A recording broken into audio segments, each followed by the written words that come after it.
25 November 1949 ला संविधान संमत व्हायच्या आदल्या दिवशी डॉक्टर बाबासाहेब आंबेडकरांनी पुढे येऊ पाहणाऱ्या प्रतिक्रांतीच्या धोक्याची कल्पना स्पष्टपणे त्या भाषणात दिली होती। त्या भाषणात ते म्हणतात, इतिहासाची पुनरावृत्ती होईल की काय या विचारांनी मी चिंताग्रस्त झालोय। जात आणि संप्रदाय या संदर्भातले आपले जे शत्रू आहेत त्या शत्रूंच्या विचारधारेच्या पक्षांची निर्मिती या लोकशाहीत होणार आहे। अशा पक्षांनी आपल्या विचारधारेला देशापेक्षा मोठं मानलं तर आपलं स्वातंत्र्य पुन्हा एकदा धोक्यात येण्याची शक्यता निर्माण होणार। कदाचित आपण आपलं स्वातंत्र्य कायमचं गमावून बसू। हे होऊ नये म्हणून आपण कंबर कसायला पाहिजे।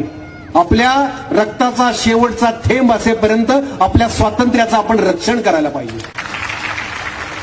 त्यावेळी डॉक्टर बाबासाहेब आंबेडकर हे बोलले, कारण काय होतं, त्यांचा आपल्या खऱ्या इतिहासाचा सखोल अभ्यास होता।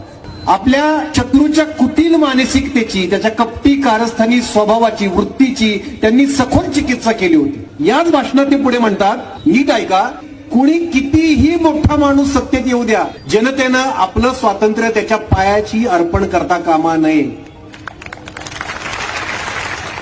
त्याच्यावर इतका विश्वास टाकू नका की प्राप्त अधिकारांचा वापर करून तो लोकांसाठी निर्माण केलेल्या संस्था उद्ध्वस्त करेल। याच भाषणात ते पुढे असंही म्हणालेत की भारतात व्यक्तिपूजेचं फार स्तोम, विभूती पूजा। विभूती पूजा म्हणजे काय, एखाद्या व्यक्तीला देवच मानायचा, त्याची भक्तीच करायची।